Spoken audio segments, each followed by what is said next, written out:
नया financial year शुरू हो चुका है और बाजार में अब असली खेल शुरू होता है। पैसा कहाँ लगाया जा रहा है? नमस्कार। आज से निवेशकों का फोकस बदल चुका है। अब टैक्स सेविंग नहीं, बल्कि ग्रोथ और अगले 4 क्वार्टर की कमाई पर ध्यान है। शुरुआती संकेत बताते हैं कि स्मार्ट मनी उन सेक्टरों में जा रही है जहां अर्निंग्स अपग्रेड की संभावना है। मार्केट संकेत निफ्टी 25,000 के ऊपर टिकने की कोशिश कर रहा है। अगर बाजार इस स्तर को होल्ड करता है तो 25,900 से 26,300 तक की तेजी नए फाइनेंशियल ईयर की शुरुआत में देखने को मिल सकती है। नीचे की तरफ 24,900 एक अहम सपोर्ट रहेगा।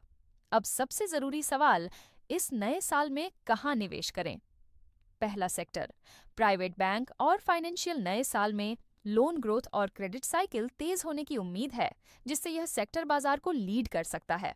दूसरा सेक्टर, इलेक्ट्रॉनिक्स और मैन्युफैक्चरिंग। सरकारी स्कीम्स और बढ़ते एक्सपोर्ट के कारण यह सेक्टर इस साल का बड़ा विजेता बन सकता है।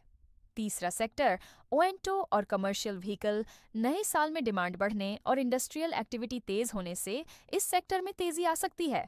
चौथा सेक्टर, पावर और यूटिलिटी। बढ़ती बिजली खपत और नए प्रोजेक्ट्स के कारण यह सेक्टर स्थिर और लगातार ग्रोथ दे सकता है। पांचवा सेक्टर, हॉस्पिटैलिटी और कंजम्पशन। घरेलू खर्च और ट्रैवल बढ़ने से इस सेक्टर में नई तेजी बन सकती है। आज का stock focus Maruti Suzuki onto sector में। मजबूत डिमांड और नए मॉडल लॉन्च के कारण यह कंपनी आने वाले समय में अच्छा प्रदर्शन कर सकती है। रणनीति, नए फाइनेंशियल ईयर में शुरुआत से ही सही सेक्टर पकड़ना बहुत जरूरी है। धीरे धीरे निवेश करें और उन सेक्टरों पर फोकस करें जहां अर्निंग ग्रोथ साफ दिख रही है। याद रखें, साल की शुरुआत में लिया गया सही फैसला पूरे साल का रिटर्न तय कर सकता है।